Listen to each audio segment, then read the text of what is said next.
Next, I'd like to introduce Julian Marchant. He's the ESG Program Manager for Wine Australia. Julian's career has focused on working with organisations spanning the agricultural supply chain, including direct engagement with farmers, investors, processors, value-add suppliers and publicly listed organisations. Julian has assisted some of Australia's largest organisations to measure, reduce, report and communicate their greenhouse gas emissions. In 2022, Julian led the team responsible for developing the Australian wine sector's emissions reduction roadmap. Thanks, Julian.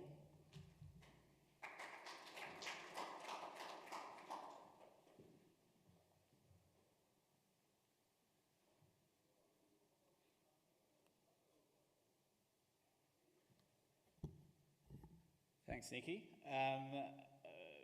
My topic today is all about is carbon farming right for my business, and it's going to have a focus obviously on viticulture because that's why we're here. So I imagine that people are here for a range of different reasons today, and we've heard some of the economic benefits, the productivity benefits and the resilience benefits of getting into this, but I really want to focus on some of the research that we've done within the viticulture sector and some examples from Treasury Wine Estates, which Marcus Bernarda has given me permission to share. So the brief agenda is, what is carbon farming? I'll skip over this very quickly, but this leads into the other sections of this presentation. So what is in it for me? And this is really important, I think, for a lot of people when they first start out. How do I take the first steps? What are the risks and benefits? And then how do I access further information? And I'll provide you a couple of links that are really helpful. So essentially, we've heard a little bit about this today, and I won't harp on about it too much, but basically, our system is out of whack. We've pulled too much carbon out of the ground, primarily through fossil fuels, and that's led to too much atmospheric carbon and other greenhouse gases. So we need to do something about that. We need to reduce, at the same time we need to pull down carbon from the atmosphere, and there's some different ways to do that, but essentially from a business perspective, we can change practices to produce less CO2, or we can remove that carbon dioxide from the air, either through storing it in trees, in soils, in oceans, which is a huge sink, or in rocks, which obviously can take some more time. And there also are the technology-based solutions, which are some of the mining companies. Beach Energy and Santos have a carbon capture and storage project like this northwest of South Australia at the moment, which captures around the whole emissions that we produce through the wine sector, about 1.7 million tonnes per year. So how can we do this? So we can do it within our direct business activities, which means we calculate where our emissions are coming from, and then we reduce those emissions through things like investing in renewable energy. There may be opportunities in the future for things like electric tractors. We can also do it through things like carbon farming. So within the value chain, which means that perhaps that means a grape producer could be paid perhaps by a wine producer, or if you're vertically integrated, you're accounting for the emissions from your business and you're storing that within the soils and perhaps in the vegetation on the land that you own. The other option is to go beyond the value chain, which means as land managers and land holders, having other people pay you to store carbon on your land, but then you give up that right to use that within your own business. You've effectively given that to somebody else. So from a prioritisation perspective, if we're trying to get to carbon neutrality, the first thing we're trying to do is reduce. And the reason we're trying to do that is often because it's most cost effective, but we can only reduce so much before we have these residual emissions which are really hard to abate. And so that's when you look at insetting, and then of course, last of all, you look at offsetting. So this leads us to 3 different strategies. So I would like us to focus mainly on the pink and the green, which is reducing and insetting. within direct business activities within the value chain, and will leave beyond the value chain for others. So what does this look like? I've talked a little bit about this. It's either reducing or it's capturing and storing carbon through soils and native vegetation. And that's what we're here to talk about today, and we've heard a little bit about. What does that actually look like? From our perspective, we know if we look at the whole supply chain of wine, that the majority of carbon actually sits in the packaging. About 11% sits within grape production and 12% sits within wine production. So most of our carbon emissions actually sit in the bottle that houses the wine and in the transport that we send it overseas. So that gives us opportunities and also challenges us to look at how we could perhaps help those glass manufacturers or those wine producers by creating vineyards which can not only store what we produce as grape producers within our own operations, but also look at insetting some of the value chain, and can we be paid for this? So what is in it for me? We've heard a little bit today around there's some money here, and the figures will all depend on the size of your operations, where you are. I'm going to give you some examples which talk to that. We've heard about productivity, benefits, resilience, resistance benefits. I think the optics of this are really important as well. We are different to most of the other agricultural commodities that we've spoken about today, in that it's a value add industry, and retailers have this direct line of sight to grape producers through wineries. And so retailers put pressure on wineries to reduce and to prove their sustainability credentials, and then wineries go to grape producers and ask them to do the same, and it gets transferred down the line. So the ability for a farmer of any type to say that you're carbon neutral, or that you're undertaking activities to measure and then reduce, is really important. So what is the size of the opportunity? We asked an organisation to have a look at this for us, and they provided some really high-level information for the wine sector. And what this essentially showed is that in high rainfall zones, through environmental planting, on average, you can look to sequester and store around 10 tonnes of CO2 per hectare. In lower rainfall zones, that reduces to about 5. If you compare that to soil carbon, you're looking at about 1/10. So it's far easier to store carbon through vegetation than it is through soils as a general rule, but of course this will depend on everyone's particular scenario. And there are some risks, as we talked about before, around obviously drought, low rainfall, fire, those types of things that need to be considered. So if we look at what this means and how this applies to a couple of different examples, both of these examples are from Treasury Wine Estates.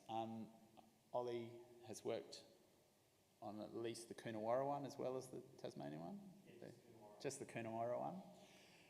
So the one on the left is looking at soil carbon, and the vineyard revegetation is down in Tasmania, and that's looking at revegetation.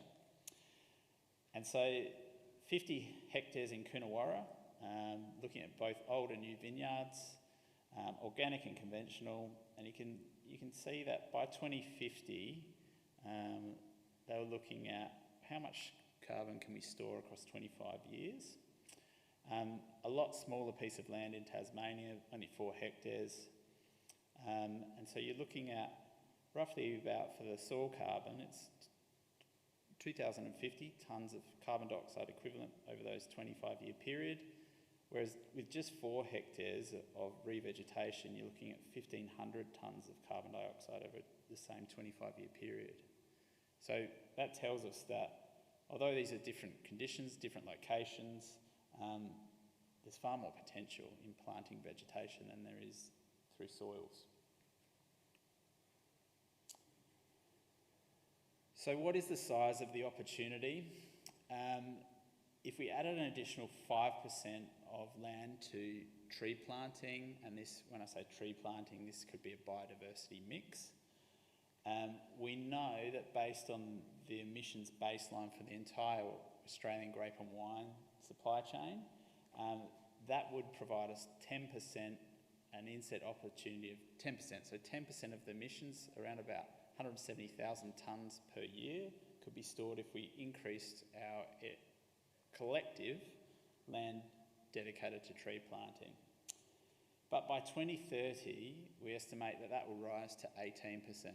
And the reason for that is because we are already reducing our emissions baseline, which means, and we expect by 2030 it will be lower than it was in 2021. And partly that's because the sector is slightly shrinking in volume and is premiumising. If you look at what that means for an additional land allocated to tree planting, if you take those same metrics, it jumps out to 49% of the 2021 baseline, but by 2030 we expect that to be 85%. And if we had an additional 100% of land allocated to planting trees, we know that we can have this huge offset opportunity. So these scenarios just give us some rough ballpark figures. We know it's very challenging to just purchase double the amount of vineyard land that we have now and plant it to trees, but it does show the potential of even a small change like 5% and what that can mean. So how do I take the first steps?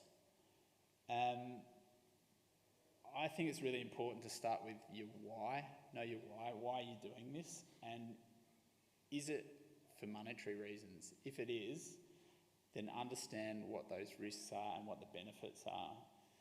I think learning and understanding is really important as well. Often, I guess we hear anecdotally that people want more information around this, and it is quite complex and it takes time to understand this. I'm still learning myself.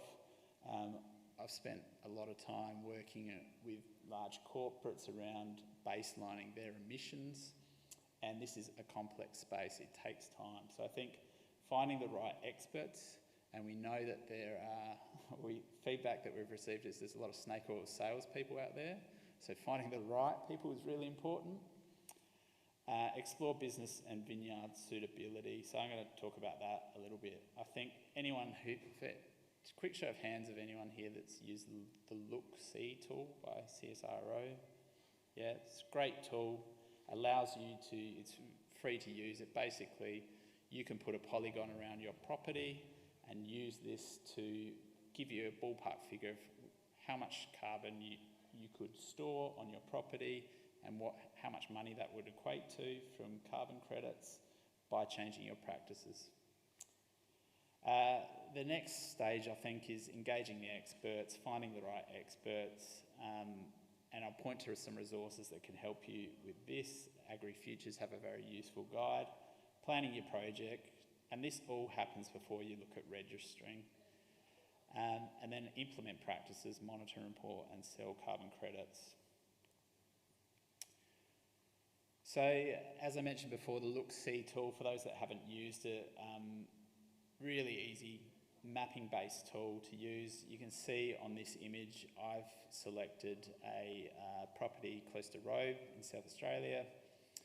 I've put a polygon around a parcel of land. And all this does is it measures it for you and it asks you some very simple questions. It says, what would you like to exclude from this polygon area? What are the prior production systems? Has it retained stubble? Has it had any prior use of synthetic fertiliser or prior use of lime? You answer these questions and it spits out 3 different options for you. So the 3 options it's told me to look at are estimating sequestration of carbon in soil using default values, reforestation by environmental or mallee plantings, or measurement of soil carbon sequestration. And then if you click on any one of those 3, it'll provide you some information. So in this example, it's given an estimate of, there's a possibility of storing 66,436, or earning 66,436 Australian carbon credit units. That's over a 25-year period. And this is based on 276 hectare area, and it tells you about the reforestation by environmental or mallee plantings project requirements, and you can click on a link to find out more about that. The conversion to pasture, as you can see, is a lot less, 3,033 tonnes of carbon dioxide equivalent over 25 years. So if you compare that to your 66,000, you can see again, there's much more benefit in planting trees than there is in converting to pasture. However, you can maintain your system by perhaps converting to pasture. So what are the risks and benefits? Some of the benefits, I think, of carbon farming within the viticulture sector, we've heard about the resilience, particularly from the CSIRO speaker before, really important. Non-farming income, we know particularly as it gets drier that it's really important to have rainfall independent income sources coming in, and I think this applies to any farming system. You've heard a little bit from Mary about some of the productivity gains, improved soil structure, water holding capacity, biological diversity, all those things that Eco Vineyards does really well. And then of course, my focus a lot of the time is on market access and the optics. I have a lot of conversations with retailers who buy Australian wine, particularly those based overseas. I think I was chatting before to Gina, and we're talking about System Bolaga in Sweden. They are measuring every product they sell within their stores. So these guys are the only alcohol retailer within Sweden. So every product will have a carbon footprint, basically, and they've started this process. They've started with a bit higher sellers and then moving down the line. So what this means is that they want to understand your carbon footprint, and the ability to inset allows us to lower our carbon footprint and access more markets.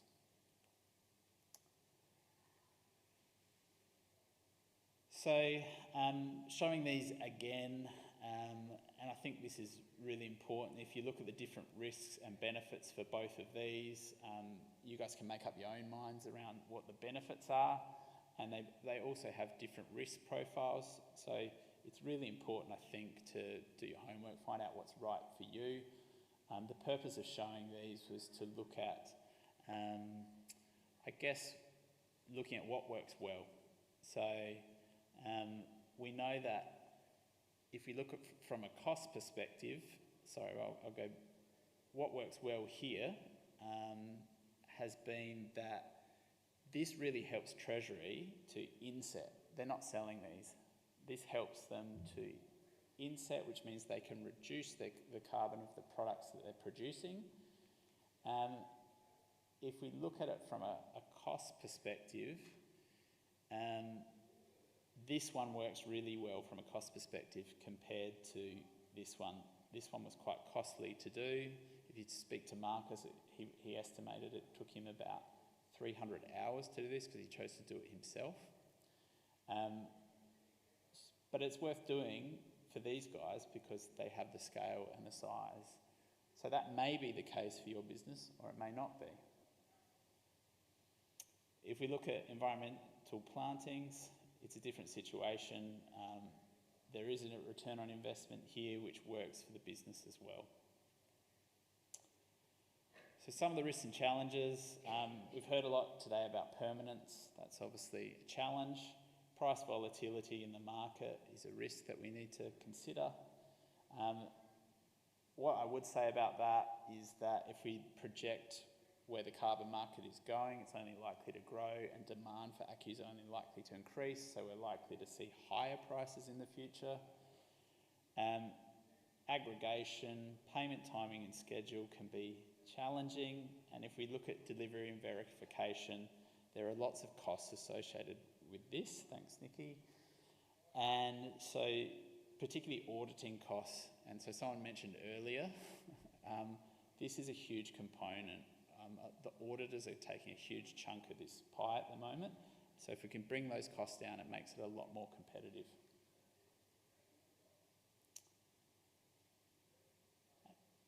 Challenges for this was up front. Marcus was very frank with this, 30K, so $13,000 for soil analysis, $6,000 for mapping, land management strategy was $8,000, project registration $3,000, and then ongoing costs, soil analysis $25,000, audits $75,000. You're looking at $100,000. So total cost per ACCU, i.e. tonnes CO2 equivalent, equals $63. And currently, when Marcus produced this, the spot price was $35. So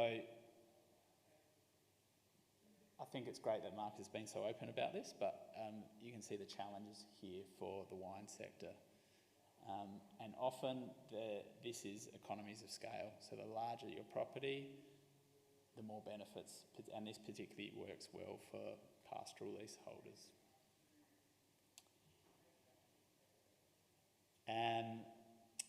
Some of the challenges as well is on ensuring those ongoing input costs, so compost, biochar, mulch, and making sure that they do achieve the soil carbon storage potential that they're seeking, and there's some uncertainty around that. From the Tassie property, much smaller area, but again, the regulatory framework has been a challenge to work around. A lot of hours spent just navigating that space, and it helps to have a guide on this journey. Fencing and further trade-offs, I think. So can that land be used for other things, pretty much? Is this the highest and best use of the land? So how to access further information. I've just included a couple of resources here if you want to read more. So the resource on the left-hand side is available on the Wine Australia website. The charts that you saw before in orange were from this report. A farmer's handbook to on-farm carbon management is produced by AgriFutures, and that's got some really good information in there on a 101 on how to start. There's a lot of checklists of things that you should ask anyone that you engage.